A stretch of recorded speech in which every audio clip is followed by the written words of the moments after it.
Les filles de jumelles du millionnaire veuf ne trouvaient pas le sommeil, jusqu'à ce que la modeste femme de ménage fasse quelque chose qui allait tout changer. Lundi après-midi à 14 heures, Amélie Dubois montait les escaliers de la grande demeure, portant ses outils de nettoyage et écoutant un bruit très triste. C'étaient deux bébés qui pleuraient à chaudes larmes, des sons qui emplissaient toute la maison. Amélie, 25 ans, travaillait comme femme de ménage dans cette grande demeure depuis 3 semaines, mais elle ne s'habituait jamais à la tristesse qui y régnait. Les jumelles avaient pleuré pendant 3 heures complètes aujourd'hui. Hier, c'était 5, la veille 6. « Oh non, ces enfants !» dit-elle doucement, s'arrêtant dans les escaliers pour essuyer la sueur de son visage. Raphaël Lefebvre apparut dans le hall, l'air désemparé à 34 ans. Ce riche homme d'affaires semblait avoir vieilli de 10 ans au cours des dernières semaines. Il avait des cernes sombres sous les yeux, les cheveux en désordre et marchait comme un fantôme. « Solange !» appela-t-il, et la gouvernante de la maison arriva rapidement. Elles n'ont pas bien dormi depuis plus de 2 mois, plus de 2 mois.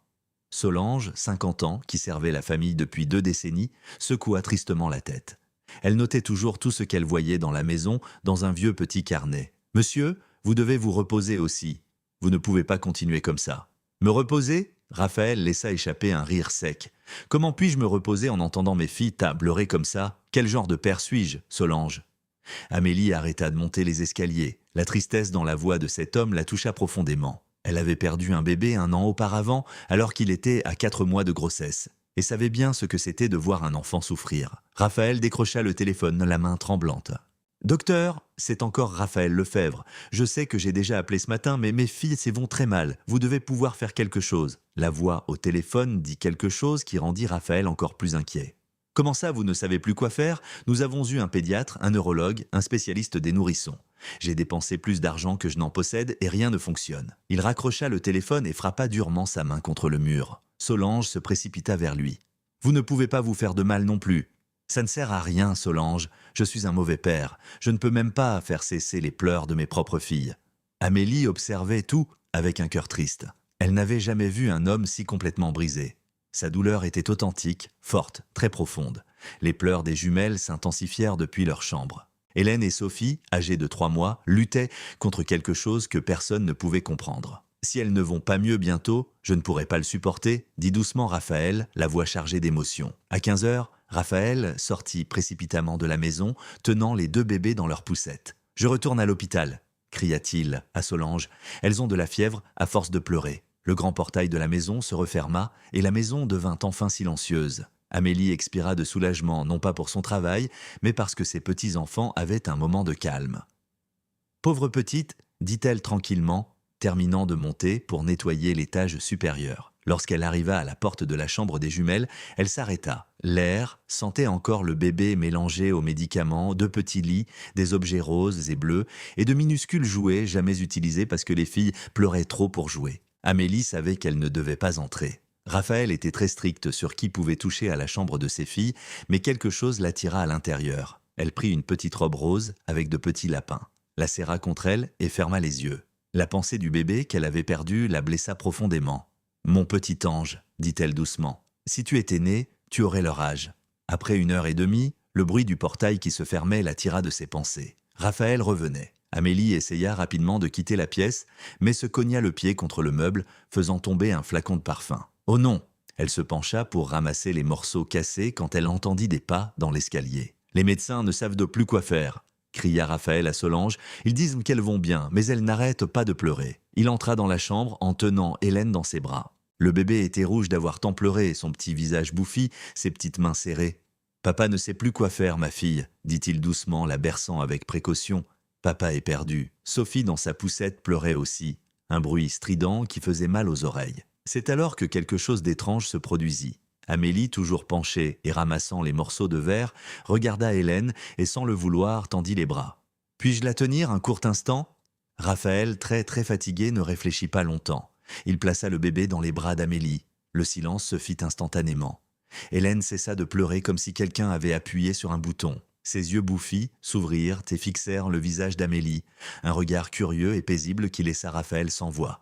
Sophie, dans sa poussette, cessa également de pleurer. Elle tourna sa petite tête vers sa sœur et Amélie, comme si elle savait que quelque chose avait changé. « Calme-toi, petite », dit doucement Amélie berçant Hélène. « Qu'est-ce qui te tourmentait ?» Le bébé ferma les yeux et pour la première fois en plus de 2 mois, s'endormit véritablement. Je n'arrive pas à y croire. Raphaël souleva Sophie de la poussette. La fillette se calma instantanément lorsqu'il l'approcha d'Amélie. « Comment avez-vous fait ça ?»« Je ne sais pas, monsieur Lefebvre. J'ai juste senti que je devais la prendre. » Solange apparut à la porte et faillit tomber. « Oh mon Dieu ! Comment avez-vous fait ça ? Ces filles en bise n'arrêtent pas de pleurer, même quand elles dorment. » Mais Raphaël le voyait déjà. Il se tenait là, observant l'impossible se dérouler sous ses yeux. « Amélie, dit-il doucement, je cherche une solution depuis 3 mois. J'ai dépensé beaucoup d'argent en médecin. Et vous... Elles dorment. » Amélie finit la phrase, les yeux humides. Vraiment endormie. Les 3 restèrent silencieux, regardant les jumelles dormir paisiblement pour la première fois. Hélène dans les bras d'Amélie, Sophie sur les genoux de son père, mais tenue près de la femme de ménage. C'est alors qu'ils entendirent des pas fermes dans l'escalier, des pas qui firent le peur à tout le monde. « Raphaël !» Une voix de femme résonna dans le couloir. « Je suis là pour l'examen des filles. » Le docteur Camille Durand apparut à la porte de la chambre, telle une personne qui donnait toujours des ordres à tout le monde. À 38 ans, elle était du genre à imposer le respect rien qu'en entrant dans une pièce.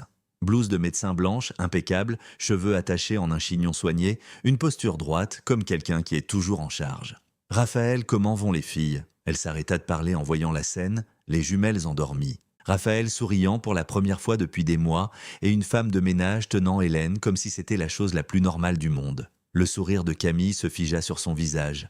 Elle s'occupait de cette famille depuis 3 ans. 3 ans à essayer de construire un lien attendant le bon moment pour se rapprocher de lui de manière plus personnelle. Et maintenant, une simple femme de ménage arrive et fait ce qu'elle, médecin experte, n'a pas pu faire. « Raphaël, dit-elle d'une voix calme, puis-je vous parler un instant dehors, dans le couloir ? Mais Camille, regarde comme elles sont calmes. Dans le couloir, s'il vous plaît. » Raphaël sentit le ton sérieux de sa voix et dit à Amélie de rester avec les bébés. Il sortit de la chambre en suivant le médecin.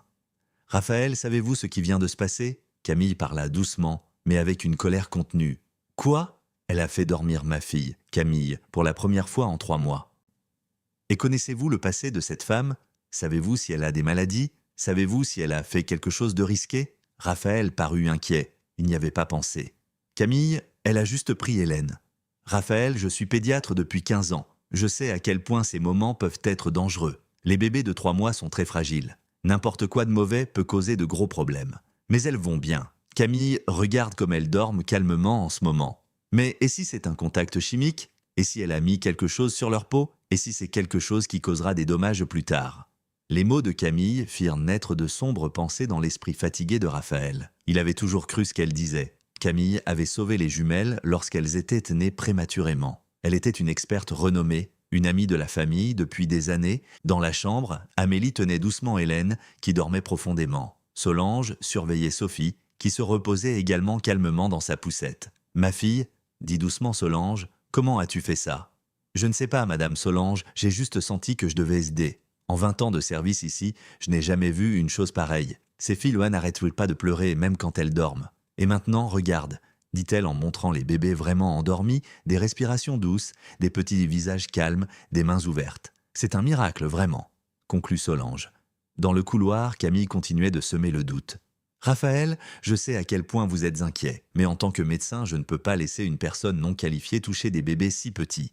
C'est une question de responsabilité. » Mais Camille, pensez si quelque chose leur arrive, pensez si elles ont une mauvaise réaction, une maladie, vous ne vous le pardonneriez jamais. Et moi, en tant que médecin responsable, non plus.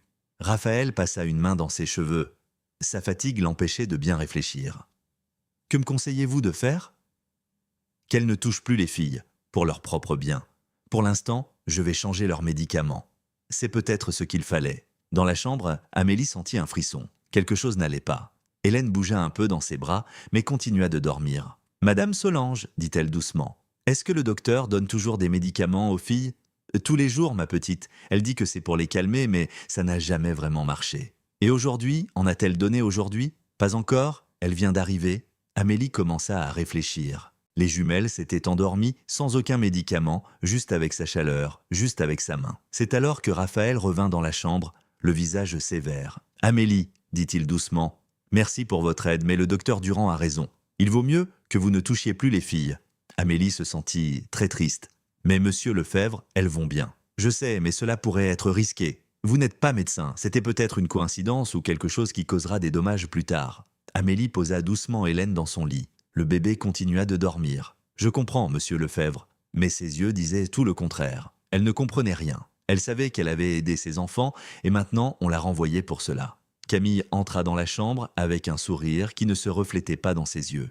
« Je vais donner leurs médicaments aux filles maintenant, » dit-elle en sortant 2 seringues de sa mallette de médecin. « Elles dorment, docteur, » dit Solange. « Exactement. C'est le meilleur moment pour donner les médicaments. Elles dormiront encore plus profondément. » Amélie observait tout. Un sentiment de malaise grandissait dans sa poitrine.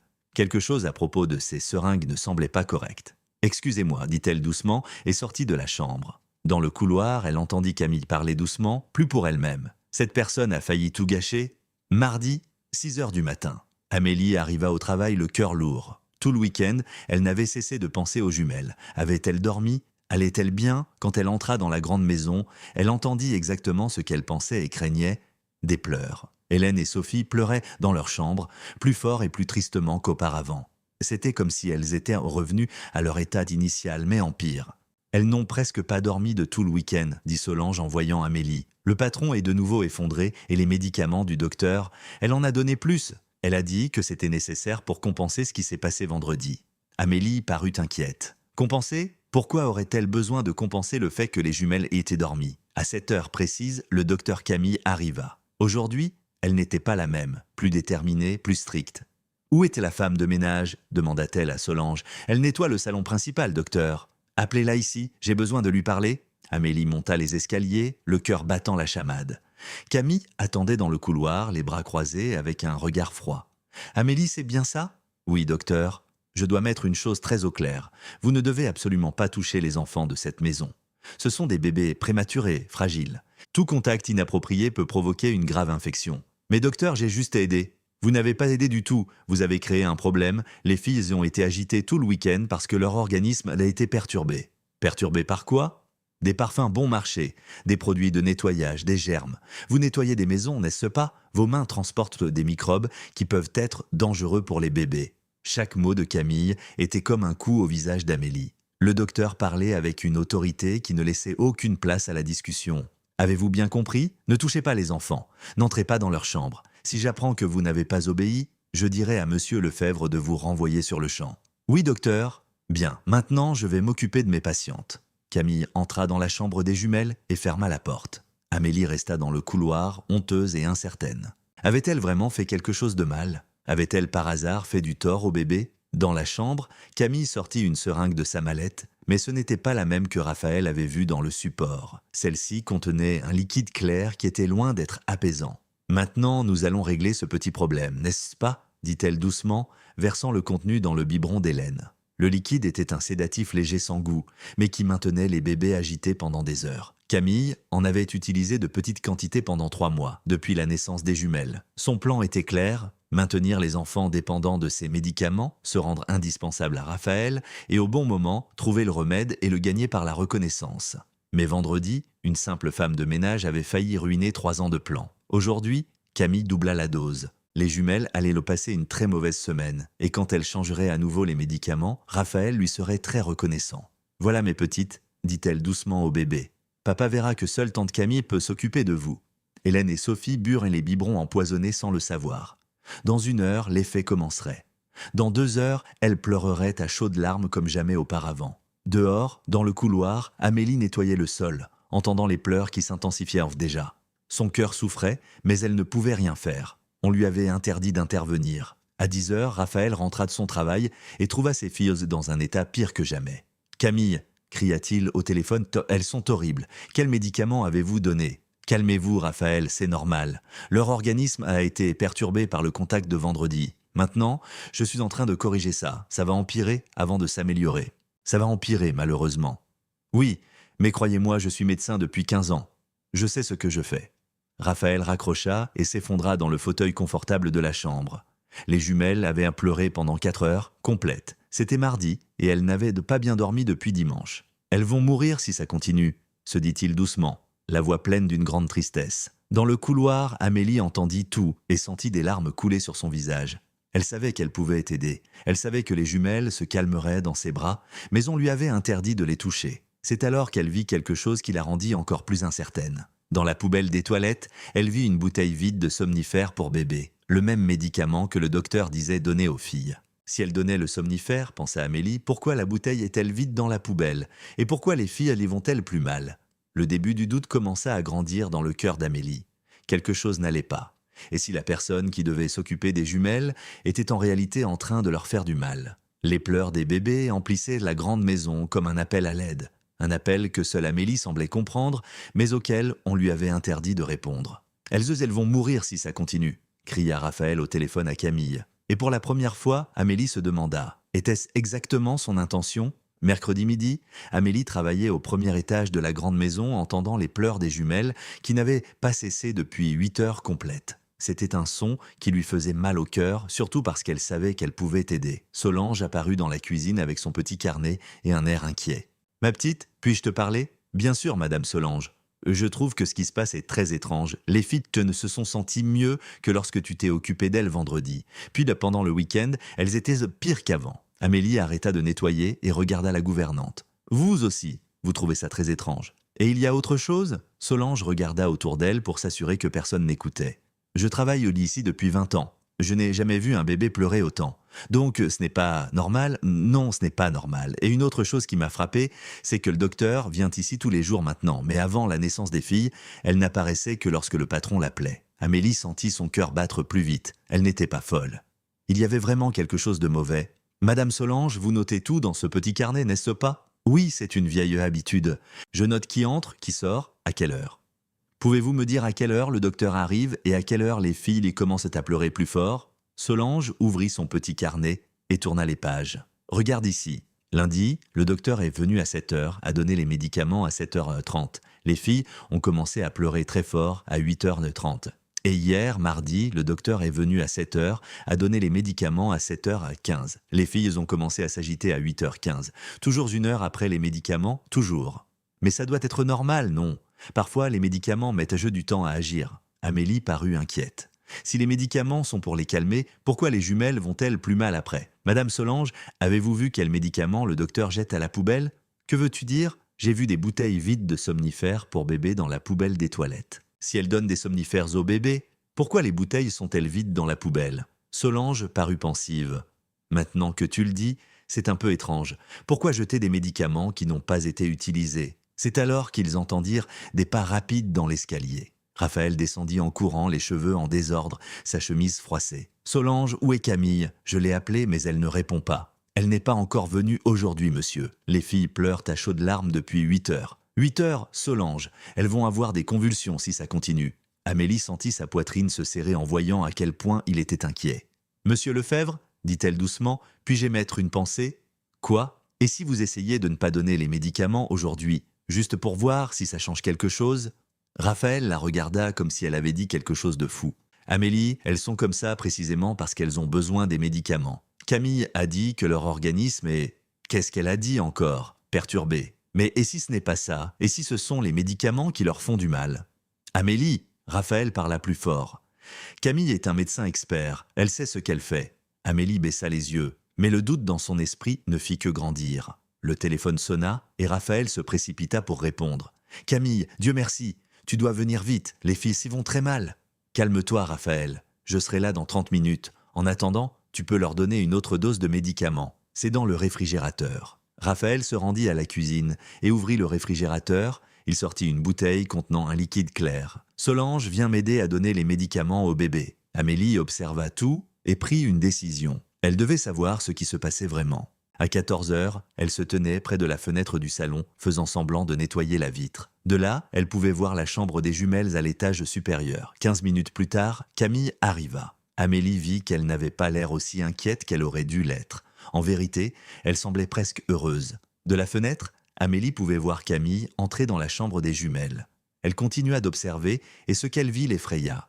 Camille n'examina pas les bébés, ne sentit pas leur température, n'écouta pas leur cœur, rien. Elle prit simplement quelque chose de sa mallette de médecin et le mit dans les biberons. Madame Solange appela doucement Amélie. « Venez voir quelque chose. » Solange s'approcha de la fenêtre. « Qu'est-ce que c'est?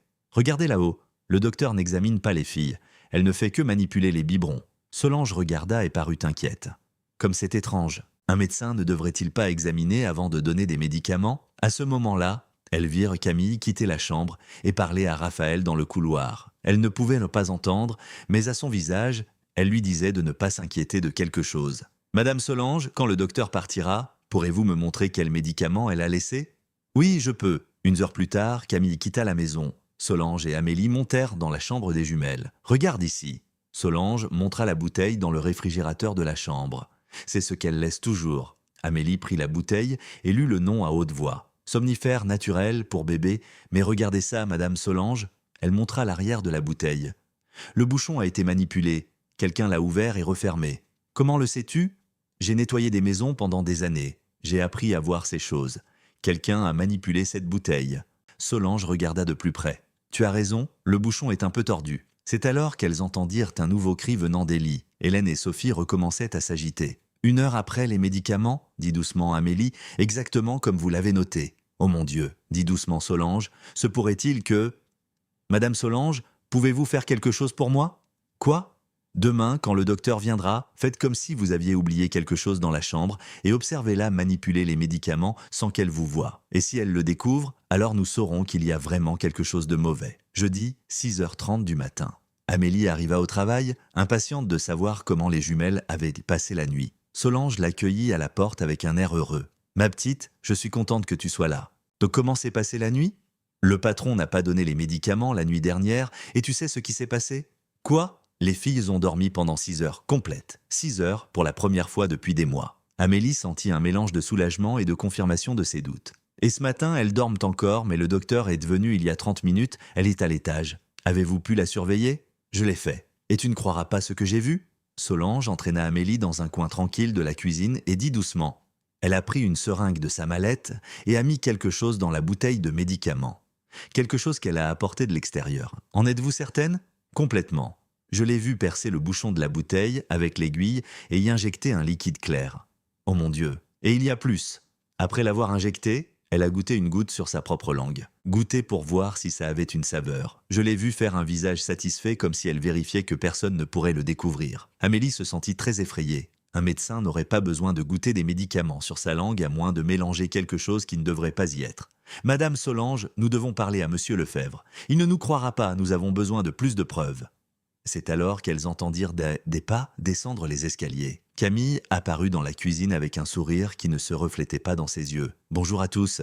Les filles vont très bien aujourd'hui. Elles dorment comme de 12 anges. »« C'est bien, docteur, » répondit Solange en essayant de cacher ce qu'elle ressentait vraiment. « Je vais laisser les médicaments habituels. Vous pouvez les donner toutes les 4 heures. » Camille quitta la maison, mais cette fois, Amélie fit attention à quelque chose qu'elle n'avait pas vu auparavant. Le docteur tenait 2 sacs.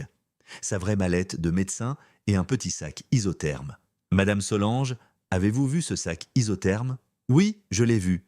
Les médecins emportent des sacs isothermes chez les malades. Pas que je sache. Les médicaments normaux n'ont pas besoin d'une conservation spéciale au froid. » Raphaël apparut dans la cuisine, l'air bien meilleur que ces derniers jours. « Solange, je n'arrive pas à croire que les filles ont dormi toute la nuit. »« Oui, monsieur, c'est génial, n'est-ce pas ?»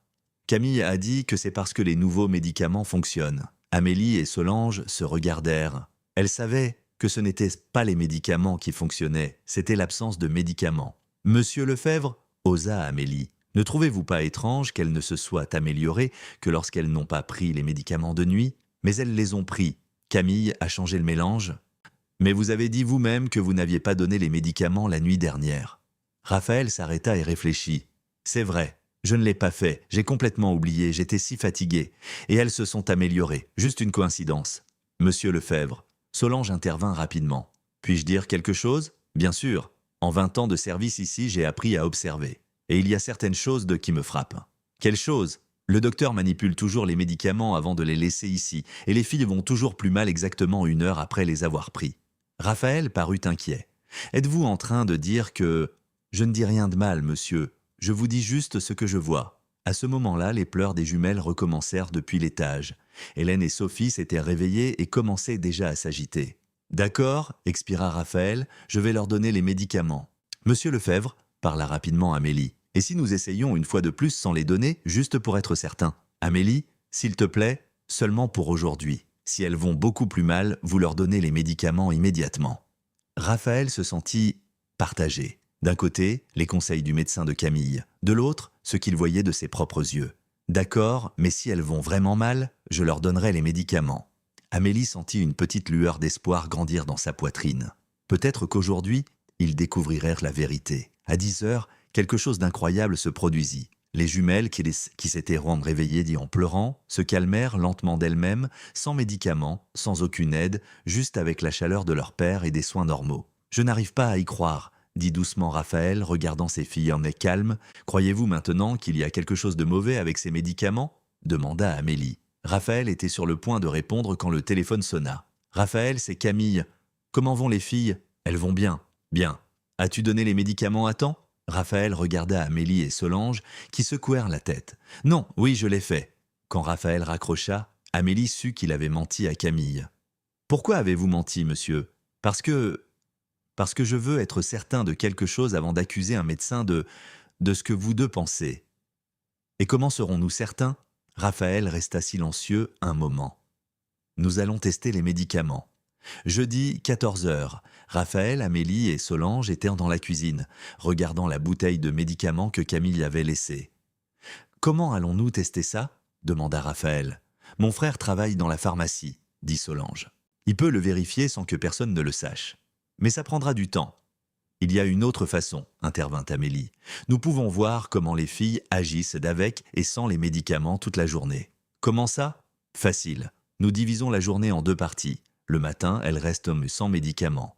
L'après-midi, quand le docteur vient, nous donnons les médicaments et voyons le changement. » Raphaël réfléchit à l'idée. « Et si elles tombent malades, alors nous arrêtons immédiatement et appelons un autre médecin. »« D'accord, essayons. » Toute la matinée, les jumelles restèrent bien calmes, eurent des selles normales, mangèrent bien et dormirent quand elles le devaient, les actions de bébé en bonne santé. À 14h30, Camille arriva pour sa visite de l'après-midi. « Comment vont mes petites patientes ?»« Bien, » répondit Raphaël en l'observant attentivement. « Super, les médicaments fonctionnent parfaitement. » Puis Camille monta dans la chambre des jumelles. Raphaël, Amélie et Solange restèrent au premier étage attendant. 30 minutes plus tard, Camille descendit. « Fini, j'ai donné la dose de l'après-midi, elles seront très calmes maintenant. » Dès que Camille quitta la maison, les 3 montèrent rapidement dans la chambre. Les jumelles étaient dans leur lit, l'air normal, mais Raphaël vit quelque chose. Regardez leurs yeux. Hélène et Sophie avaient les yeux plus grands que d'habitude, un peu brillants, comme si elles voyaient des choses qui n'étaient pas là. « Est-ce normal ?» demanda Raphaël. « Non, » répondit Amélie. « Un bébé normal n'a pas ce regard. » 15 minutes plus tard, pile à l'heure, les pleurs commencèrent.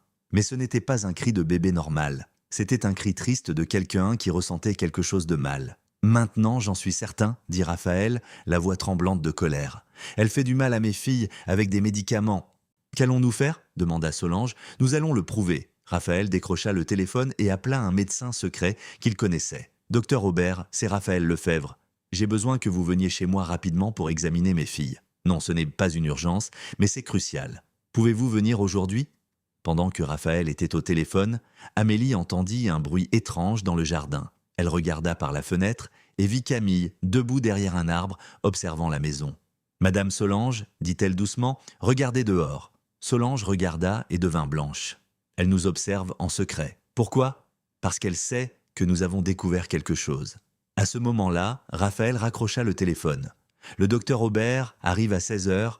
Nous saurons avec certitude ce qu'il y a dans le sang des filles. » Mais il ne savait pas que Camille avait tout entendu depuis la fenêtre ouverte et planifiait déjà sa prochaine étape. À 15h45, 15 minutes avant l'arrivée du docteur Aubert, le téléphone sonna. « Raphaël, c'est le commissariat de police local. Nous avons reçu un mauvais rapport concernant votre maison. » « Quel genre de rapport ? » « Quelqu'un a dit qu'un de vos employés donne des médicaments puissants à vos filles sans ordonnance médicale. » Raphaël se figea. « Ce n'est pas vrai, monsieur.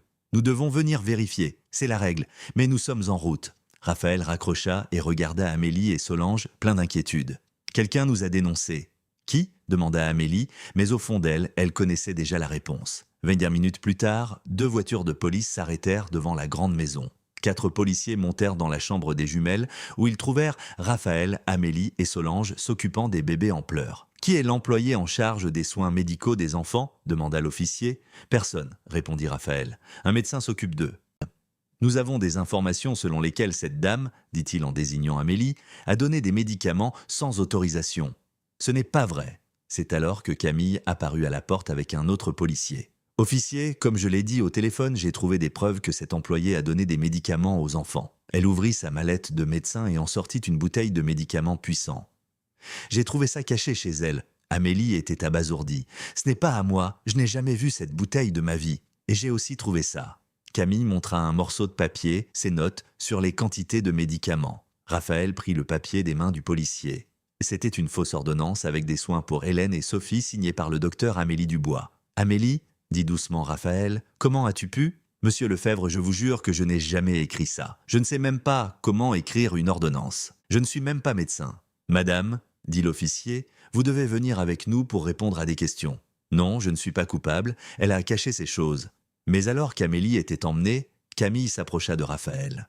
Je suis désolé, Raphaël, je sais que vous la croyiez, mais je ne pouvais pas laisser vos filles en danger. Raphaël regarda les jumelles qui continuèrent de pleurer et Camille, qui semblait maintenant être la seule personne en qui il pouvait avoir confiance. Il ne vit pas le petit sourire de succès sur le visage du docteur. Vendredi, 8 heures du matin. Amélie se réveilla dans une cellule de police froide après une nuit qui semblait interminable. Elle passa des heures à essayer de dire à la police qu'elle avait été piégée, mais personne ne la crut. « Dubois, visiteur !» cria le policier. Elle se leva en espérant voir Raphaël ou peut-être le docteur Aubert qui pourrait prouver qu'elle n'était pas coupable, mais c'était sa mère, Martine Dubois, le visage rouge de honte et de rage. « Maman, dit doucement Amélie, ne m'appelle pas maman, éclata Martine. Comment as-tu pu faire une chose pareille, faire du mal à de petits enfants avec des médicaments ? Maman, je n'ai rien fait. Le docteur m'a piégée. Arrête de mentir. C'était dans les journaux, à la télé. Tout le monde dans notre rue sait que tu as fait une fausse ordonnance. » Amélie sentit son monde s'effondrer. Si sa propre mère ne la croyait pas, qui le ferait ? « Maman, s'il te plaît, écoute-moi juste un instant. Je ne veux rien entendre. Tu as fait honte à notre famille. Tes frères et sœurs ne peuvent même plus sortir de la maison. Pour moi, tu es morte. Je ne veux plus jamais revoir ton visage. » Martine partit en claquant la porte. Amélie tomba sur le sol de la cellule et pleura comme elle n'avait jamais pleuré auparavant. Au milieu de l'après-midi, l'avocat commis d'office vint lui parler. C'était un homme usé qui semblait avoir vu de nombreux cas similaires. « Amélie, je vais être direct avec vous. La situation est difficile. Ils ont des preuves réelles contre vous. Mais je ne suis pas coupable. Écoutez, faire une fausse ordonnance est un crime grave. Cela peut signifier de 2 à 8 ans de prison. Quelqu'un a caché ces choses, le docteur a tout planifié. Avez-vous des preuves ?» Amélie se tut. Comment pouvait-elle prouver quoi que ce soit depuis l'intérieur d'une cellule ? « Et les enfants ?» demanda-t-elle. « Comment vont-ils ?»« Ce n'est pas mon travail. Mon travail est de vous défendre contre le crime que vous auriez commis. Auriez... Eh bien, légalement, vous êtes encore innocente jusqu'à preuve du contraire, mais les faits... » Il n'eut pas besoin de finir ces mots. Amélie savait que même son propre avocat ne la croyait pas. La nuit, une prisonnière plus âgée s'approcha d'elle dans la cellule. « Première fois ici, j'espère que c'est la dernière. »« Tout le monde dit ça. Quel crime ? Ils disent pas que j'ai fait une fausse ordonnance pour donner des médicaments à des bébés. » La femme fit une grimace de dégoût. « Faire du mal aux enfants, c'est grave ici. Si tu as vraiment fait ça, je ne l'ai pas fait. J'aime ces enfants plus que tout. Alors quelqu'un t'a vraiment piégé, et ils l'ont bien fait. » Amélie passa une autre nuit sans sommeil à penser à Hélène et Sophie. Pleuraient-elles encore ? Camille avait-elle recommencé à leur donner des médicaments puissants ? Raphaël avait-il vu quelque chose ? Samedi matin, la nouvelle qu'elle craignait le plus arriva par un garde. « Ces bébés que tu as drogués ont été emmenés à l'hôpital dans la nuit. » Le cœur d'Amélie s'arrêta.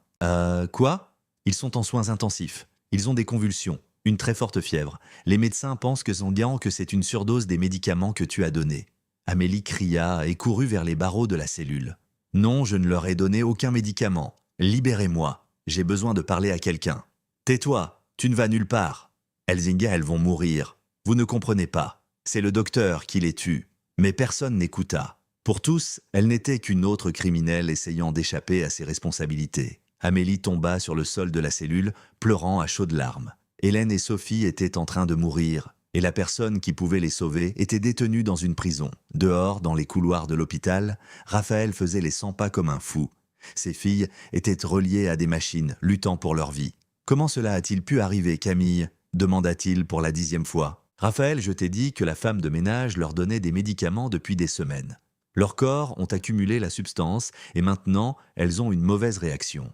Mais elles allaient mieux. C'était l'effet de la drogue. Maintenant que nous avons arrêté de la donner, leurs corps sont en manque. » Raphaël accepta l'explication parce qu'il n'avait pas d'autre choix. Camille était médecin, elle savait de quoi elle parlait. Ce qu'il ne savait pas, c'est qu'à ce moment précis, Camille administrait des doses encore plus importantes de médicaments puissants aux jumelles. Son plan était simple, rendre les bébés si malades qu'ils l'épouseraient par désespoir et reconnaissance quand elle les guérirait enfin. En prison, Amélie entendit une autre très mauvaise nouvelle. « Dubois, votre cas est connu dans tout le pays. Vous êtes la femme la plus détestée de France en ce moment. » Et c'était vrai. L'histoire de la femme de ménage qui droguait les jumelles d'un homme riche était sur toutes les chaînes de télévision. Sa photo était dans tous les journaux et sur les sites en ligne.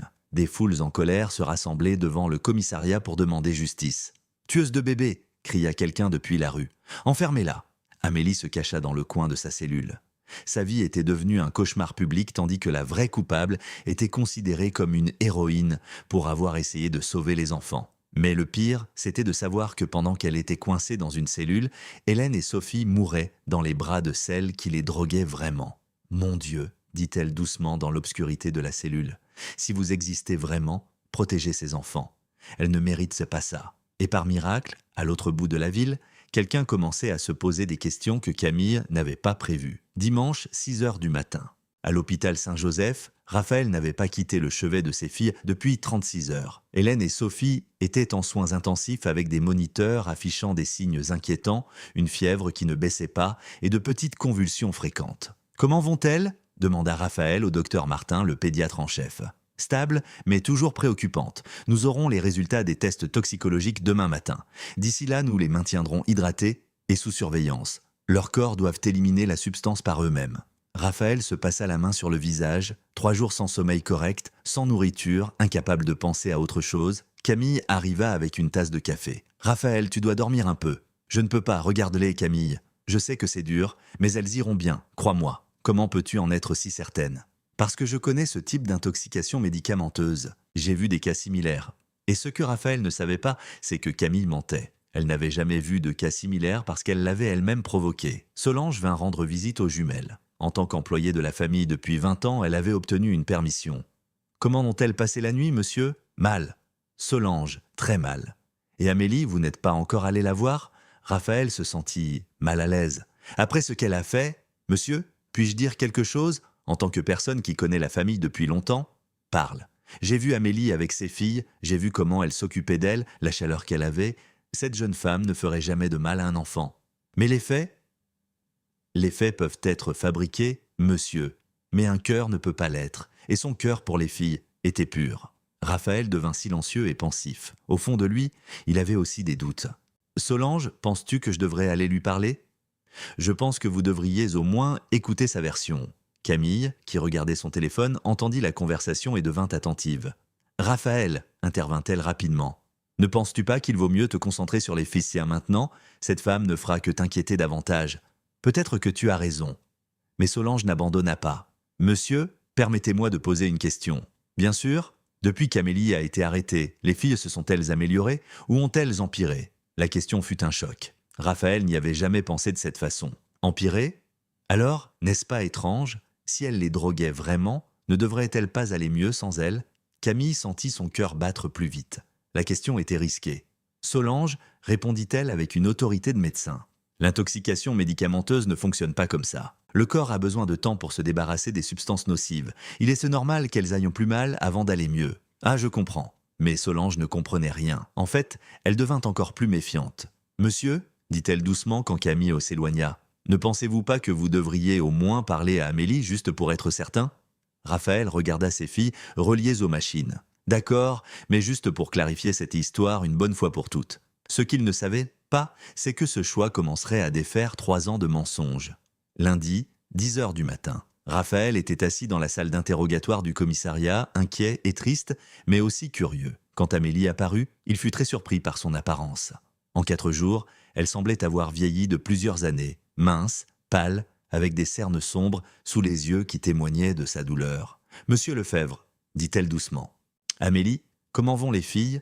Pourquoi vous en souciez-vous après ce qu'on dit que j'ai fait ? Parce que je les aime plus que tout au monde. » Raphaël la regarda attentivement. Il ne vit aucune méchanceté, aucune fausseté, juste une douleur sincère. « Amélie, dis-moi quelque chose, si tu aimes vraiment mes filles, pourquoi aurais-tu fait ça ? » « Parce que je ne l'ai pas fait, monsieur Lefebvre. Je jure sur la vie de ma mère que je ne ferai jamais de mal à ses enfants. » Mais ils ont trouvé des preuves qui ont été cachées par le docteur Durand. Amélie, c'est une accusation très grave. Je sais, mais c'est la vérité. Amélie lui raconta toutes les façons dont elle et Solange avaient retrouvé les bouteilles manipulées. Comment les jumelles allaient toujours plus mal après les médicaments. Monsieur Lefebvre, vos filles ne devenaient agitées qu'après qu'elle leur ait donné les médicaments. Vous l'avez vu vous-même jeudi. Raphaël repensa. C'est vrai, quand je n'ai pas donné les médicaments, les filles se sont améliorées. Mais pourquoi Camille ferait-elle une chose pareille? Je ne sais pas. Je sais juste qu'elle le fait. Peux-tu le prouver? De l'intérieur d'une cellule? Comment?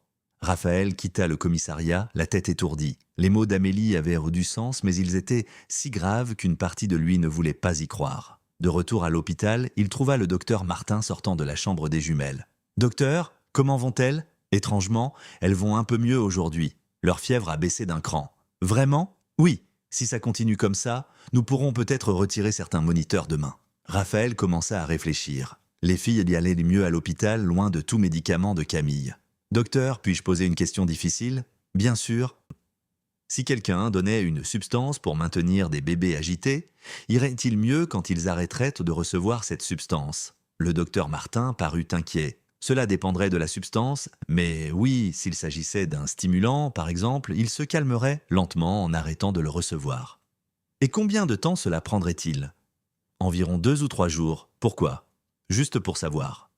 Mais ce n'était pas juste pour savoir. Raphaël commençait à faire le lien. À ce moment-là, Camille apparut dans le couloir. « Raphaël, comment vont les filles ?»« Mieux, répondit-il. Le docteur a dit que leur fièvre a baissé. »« C'est bien, dit-elle, mais son visage ne montrait aucun soulagement. »« Camille, puis-je te poser une question ?»« Bien sûr. Quel genre de médicament donnais-tu aux filles à la maison ?»« Un somnifère naturel pour bébé. »« Pourquoi ?»« Le docteur a dit qu'elles pourraient aller mieux parce qu'elles ont arrêté de recevoir une substance nocive. Ne serait-ce pas l'inverse ?» Camille devint inquiète. Chaque cas est spécial, Raphaël. On ne peut pas dire que c'est toujours la même chose. Mais tu viens de dire que tu connaissais ce type d'intoxication médicamenteuse. Je le connais, mais chaque corps réagit à sa manière. Raphaël savait que ses réponses n'avaient pas de sens. Camille, as-tu apporté des médicaments à donner aujourd'hui? Oui, mais je parlerai d'abord au docteur Martin. Quel médicament? Un complément vitaminé pour aider à la guérison. Raphaël ne répondit pas, mais choisit d'observer plus attentivement. Mardi, 8 heures du matin. Le docteur Martin appela Raphaël rapidement. « Monsieur Lefebvre, j'ai besoin de vous parler. Est-ce qu'il s'est passé quelque chose? Les résultats des tests toxicologiques de vos filles sont arrivés. » Raphaël sentit son estomac se nouer. « Et ?» Elles ont un puissant stimulant dans le sang. Ce stimulant est un excitant très fort. Chez les bébés, il peut provoquer exactement les symptômes que vos filles ont montrés. Docteur, d'où cela pourrait-il venir? Seuls les médecins peuvent obtenir un stimulant pur. Et d'après les quantités que nous avons trouvées, il a été administré fréquemment pendant environ 2 mois. Raphaël sentit ses jambes flageoler. 2 mois, c'est quand Camille a commencé à s'occuper d'elle. Qui est Camille? Le médecin privé de la famille. Le docteur Martin devint grave. Monsieur Lefebvre, je dois vous dire que nous allons signaler cela à la police. C'est de la maltraitance d'enfants par empoisonnement. À ce moment-là, Camille apparut dans le couloir. « Raphaël, comment vont mes petites patientes aujourd'hui ?»« Camille, dit-il d'une voix calme, le docteur veut te parler. »« À moi? À propos de quoi ?»« Docteur Durand, dit le docteur Martin. Je suis le docteur Martin, chef du service de pédiatrie. Je dois clarifier certains points sur les soins que vous donniez aux enfants. Bien sûr. Quels points?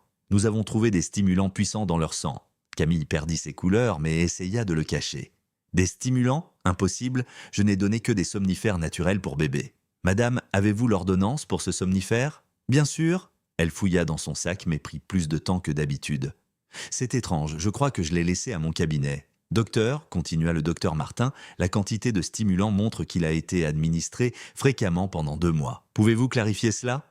Ça doit être la femme de ménage, c'est elle qui donnait des médicaments aux enfants. Mais la femme de ménage est en prison depuis 5 jours, et le niveau de stimulants dans le sang montre qu'il a été administré tout récemment. » Camille n'eut aucune réponse. « Docteur, je vais avoir besoin que vous veniez avec nous pour un interrogatoire. »« Un interrogatoire? La maltraitance d'enfants par empoisonnement est un crime grave. La police voudra vous parler. » C'est alors que Camille sut que son monde s'effondrait, mais elle n'admit toujours rien. Elle essaya encore de se défendre. « C'est une erreur, je suis un médecin réputé depuis 15 ans. C'est précisément pourquoi c'est plus grave, » répondit le docteur Martin. Raphaël, qui avait tout entendu en silence, parla enfin. « Camille, regarde-moi dans les yeux et dis-moi la vérité. As-tu donné des stimulants à mes filles ? » « Raphaël, je ne ferai Jamais. Regarde-moi dans les yeux. Camille essaya de croiser son regard mais ne put pas.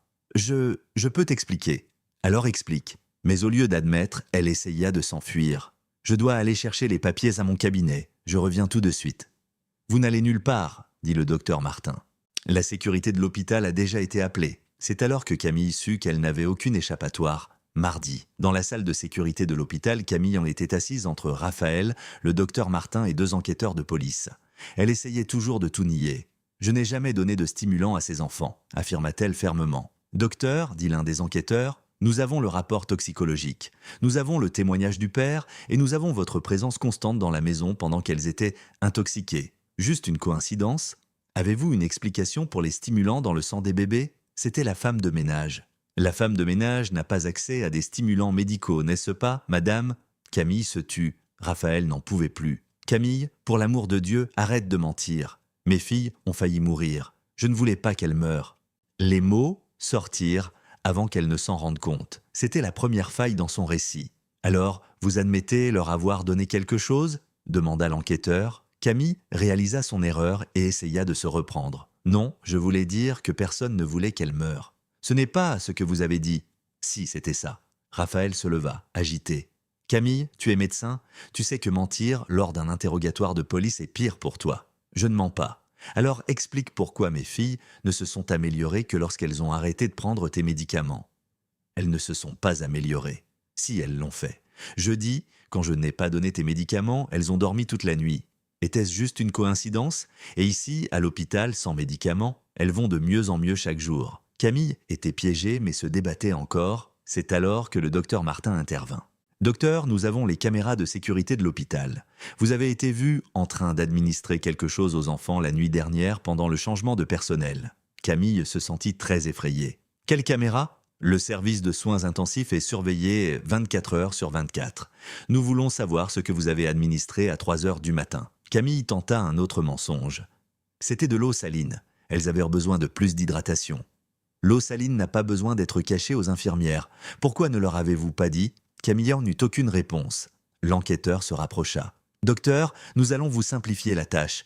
Nous savons que vous avez donné des stimulants. Nous avons des preuves. La seule chose que nous voulons savoir maintenant, c'est pourquoi. » Camille regarda autour de la pièce. Raphaël avec la haine dans les yeux. Le docteur Martin secouant la tête. Les enquêteurs attendant. Elle sut que c'était fini. « Je... » commença-t-elle, la voix tremblante. « Parle, Camille, » dit doucement Raphaël. « Au moins, tu me dois ça. Je l'ai fait parce que... » Des larmes commencèrent à couler. « Parce que je t'aime, Raphaël. » Le silence dans la pièce était total. « Je t'aime depuis des années, depuis la mort de ta femme. Et j'ai pensé que si je m'occupais des filles, si j'étais indispensable pour elles... »« Tu as drogué mes filles, par amour ?» dit doucement Raphaël, n'y croyant pas. « Ce n'était pas pour leur faire du mal. C'était juste pour qu'elles aient besoin de moi. Pour que tu vois que j'étais essentiel. Essentiel, tu les as presque tuées. La dose était petite, calculée. Je suis médecin, je savais ce que je faisais. Et quand Amélie les a calmés, alors j'ai dû en donner un peu plus. Elle allait tout gâcher. Plus ? Tu as donné plus de médicaments à mes filles, par jalousie. » Camille pleurait à chaudes larmes maintenant. « Je t'aime tellement. J'ai attendu des années une chance. » Raphaël se leva, tremblant de colère. « Ce n'est pas de l'amour, Camille, c'est de la folie. C'est de l'amour, si. Tout ce que j'ai fait, c'était par amour. L'amour ne fait pas de mal à des enfants innocents. Je ne voulais pas leur faire de mal, je voulais juste que tu m'aimes. » L'enquêteur dit à ses partenaires « Docteur, vous êtes en état d'arrestation pour tentative de meurtre et exercice illégal de la médecine. » Alors que Camille était emmenée, criant toujours qu'elle aimait Raphaël, il resta dans la pièce, brisé. « Docteur, dit-il au docteur Martin, je dois aller chercher quelqu'un, une bonne personne qui est en prison pour un crime qu'elle n'a pas commis. Allez-y, vos filles sont en sécurité maintenant. » Et pour la première fois depuis des mois, Raphaël sut que c'était vrai. Mercredi 10 heures du matin, Raphaël était au commissariat, s'occupant des papiers et des procédures. Même avec les aveux de Camille, faire sortir quelqu'un de prison n'était pas facile. « Monsieur Lefebvre, dit le commissaire, Madame Dubois sera libérée aujourd'hui, mais l'affaire contre elle ne sera complètement classée que dans quelques semaines. Et peut-elle rester à la maison d'ici là ? Oui, elle le peut. Et pour l'argent, pour le préjudice qu'elle a subi ?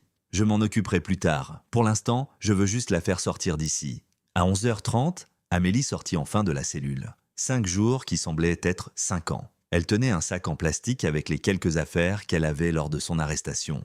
Quand elle vit Raphaël dans le couloir, elle s'arrêta et le regarda fixement. Elle ne sourit pas, ne montra aucun soulagement, seulement une grande fatigue et une profonde colère. « Amélie, monsieur Lefebvre, tu es libre ?» Camille a tout avoué. « Je sais, le commissaire m'a dit que c'était elle qui droguait les filles. Vous aviez raison depuis le début ?» Amélie rit, mais il n'y avait aucune joie dedans. « Oui, j'avais raison, mais vous l'avez cru pendant des mois et moi pas un seul jour. » Les mots blessèrent profondément Raphaël. « Amélie, je sais que j'ai fait une erreur. »« Une erreur ?» Elle secoua la tête. « Monsieur Lefebvre, vous avez brisé ma vie. Ma propre mère a dit que j'étais morte pour elle. On a dit à la télé que je suis une drogueuse de bébés. Je vais arranger tout ça. » « Comment allez-vous arranger 5 jours de douleur? Comment allez-vous faire en sorte que ma mère m'aime à nouveau ?» Raphaël n'eut aucune réponse. « Monsieur Lefebvre, merci de m'avoir fait sortir de prison, mais maintenant je veux juste rentrer chez moi et essayer de réparer ma vie. Et les filles? Elles te manquent. » Amélie s'arrêta à la porte du commissariat. « Comment vont-elles? » « Elles vont de mieux en mieux chaque jour. Sans la drogue de Camille, elles se rétablissent. »« C'est bien. Et Amélie, s'il te plaît, reviens t'occuper d'elle. »« Je ne peux pas. »« Pourquoi ? » ?»« Parce que je ne vous crois plus. » Et elle partit, laissant Raphaël seul sur le trottoir, sachant qu'il serait beaucoup plus difficile de regagner sa confiance qu'il ne l'avait pensé. Premier mois. Après une semaine d'efforts acharnés, Amélie accepta finalement de revenir, mais avec des règles claires. « Je reviendrai, dit-elle à Raphaël à sa porte, mais pas comme femme de ménage et je ne vivrai pas dans la grande maison comme vous le souhaitez. Je m'occuperai des filles le jour et rentrerai chez moi le soir, tous les jours. D'accord, je veux le double de ce que je gagnais avant. Ça peut être le triple. Et vous arrêtez d'essayer de me parler de choses personnelles. Nous sommes patrons et employés, c'est tout. » Les premiers jours, leur relation était froide. Amélie arrivait ponctuellement à 7 heures, s'occupait des jumelles avec tout l'amour du monde, mais traitait Raphaël comme s'il n'était pas là. « Bonjour. »« Bonjour. Les filles ont-elles bien dormi ?»« Oui, elles ont mangé à 5 heures. Merci. Et rien d'autre. » Les jumelles, cependant, s'épanouissaient avec le retour d'Amélie. C'était comme si la vie était redevenue normale pour elles. Elle dormait de mieux, mangeait de mieux, souriait plus, mais Amélie n'allait pas bien. Raphaël vit qu'elle faisait de mauvais rêves. Parfois, elle criait dans son sommeil sur le canapé du salon pendant la sieste des filles. D'autres fois, elle se figeait en entendant une sirène de police. « Amélie, ça va ? » ?»« Je vais très bien. Tu as l'air de ne pas avoir dormi. Mes nuits ne sont pas vos affaires. » Un après-midi, un journaliste se présenta à la porte de la grande maison. « Puis-je parler à Amélie Dubois ?» Amélie devint très pâle. « Je ne parlerai pas au journaliste, » dit-elle doucement à Raphaël. « Laisse-moi faire. » Raphaël sortit et parla avec le journaliste. Quand il revint, il trouva Amélie tremblante dans la salle de bain. « Ils sont partis, et s'ils apprennent où j'habite? Et s'ils se présentaient à nouveau chez ma mère ?»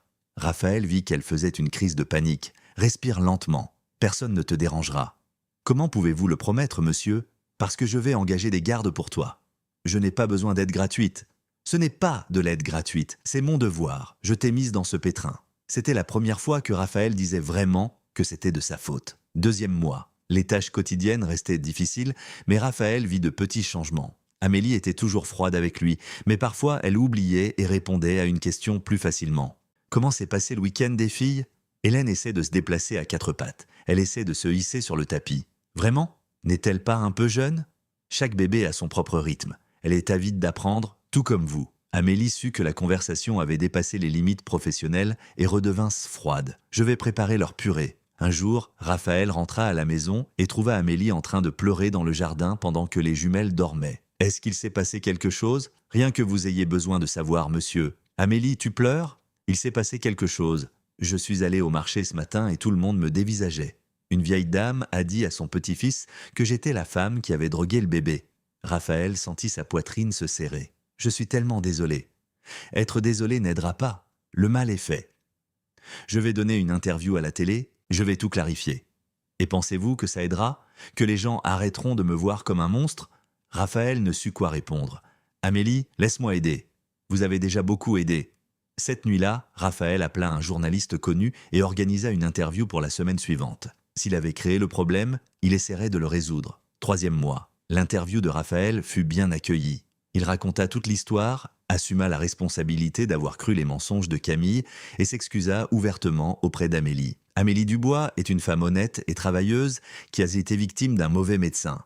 J'ai fait le mauvais choix en doutant d'elle alors que j'aurais dû la croire. Je demande publiquement pardon pour cela. » Certains journaux partagèrent des articles sur l'affaire montrant l'autre point de vue. Lentement, l'opinion publique commença à changer, mais à la maison, Amélie restait distante. J'ai vu votre interview, dit-elle un matin. On s'était bien, mais ça ne change toujours pas ce qui s'est passé. Je sais, mais c'est un début. Le même mois, quelque chose d'important se produisit. Martine se présenta à la grande maison. Je veux parler à ma fille.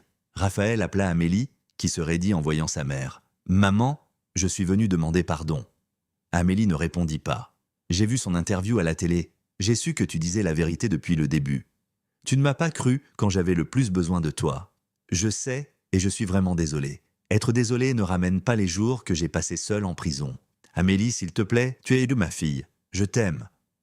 Tu as dit que j'étais morte pour toi. Martine se mit à pleurer. J'ai dit des bêtises. J'étais en colère, honteuse, mais tu seras toujours ma fille. Amélie pleura aussi, mais ne pouvait toujours pas pardonner. J'ai besoin de temps décidant, maman. Combien de temps? Je ne sais pas. Je sais juste qu'il n'est pas facile de croire qui que ce soit en ce moment.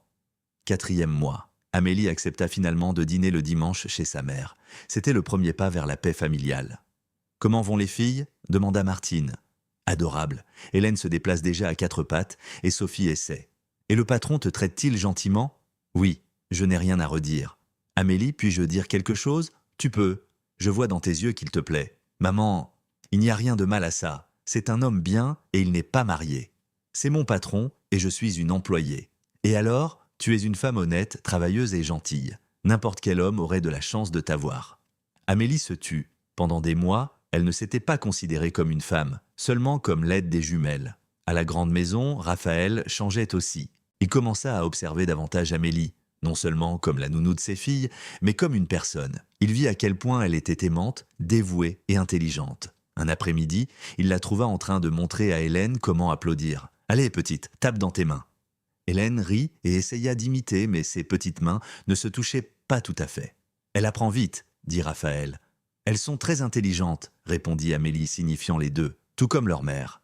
Amélie arrêta de jouer avec Hélène. « Ce ne sont pas mes filles, mais tu t'occupes d'elles comme si elles l'étaient. C'est mon travail. Ce n'est pas juste du travail. » Amélie le regarda dans les yeux pour la première fois depuis des mois. « Que voulez-vous dire, monsieur ? Je vois comment tu les regardes, comment tu t'occupes d'elles, comment elles sourient quand elles te voient. Ce n'est pas juste du travail, Amélie. Et je vois comment elle te regarde. Pour elle, tu es une mère. Je ne peux pas être une mère pour des enfants qui ne sont pas les miens. Si, tu peux. Une mère était quelqu'un qui s'occupe, qui aime, qui est là. » Amélie joua nerveusement avec le jouet d'Hélène. « Pourquoi me dites-vous ça ? Parce que je veux que tu saches que je t'estime beaucoup. » C'était le premier signe d'affection de Raphaël, 5e et 6e mois. Leur lien se réchauffa lentement. Les conversations qui commencèrent sur les jumelles se terminaient sur des sujets personnels. « Amélie, puis-je te demander quelque chose ? » ?»« Vous pouvez. Aimais-tu ta femme ? Pourquoi veux-tu savoir ? » ?»« Juste pour savoir. » Raphaël réfléchit avant de répondre. « J'ai appris à l'aimer, mais ce n'était pas un coup de foudre. » »« Comment ça ? Le mariage a été arrangé par nos familles. Mais avec le temps, j'ai développé de l'affection et du respect. Et quand elle est décédée, j'ai pensé que je ne ressentirais plus jamais rien pour personne. Et maintenant ? Maintenant, j'ai découvert que j'avais tort. » Le cœur d'Amélie battit plus vite. « Raphaël, puis-je finir ?» Elle hocha la tête. « J'ai découvert qu'il est possible d'aimer vraiment, d'aimer quelqu'un pour ce qu'il est, pour la façon dont il s'occupe des autres, pour la force qu'il a. Je ne sais pas ce que vous voulez dire. Je veux dire que je suis tombé amoureux de toi. » Amélie resta silencieuse un long moment. « Vous ne pouvez pas dire ça. Pourquoi ? Parce que j'ai peur ? De quoi ? De croire et de découvrir ensuite que vous mentez. Je ne mentirai jamais à ce sujet. Vous avez menti sur d'autres choses avant. Je n'ai jamais menti, j'ai juste fait une erreur et j'ai appris une leçon. Quelle leçon ? Que faire confiance à quelqu'un, c'est croire en lui.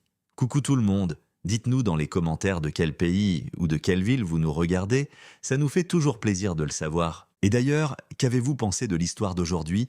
Est-ce qu'elle vous a touché ou fait réfléchir ? Peu importe où vous êtes et ce que vous traversez, nous espérons sincèrement que vous êtes en paix et en sécurité. Prenez bien soin de vous et de vos proches. Et si vous aussi vous avez une histoire inspirante, drôle ou émouvante à partager, n'hésitez surtout pas à la raconter ci-dessous. Nous adorons vous lire et créer cette belle communauté ensemble.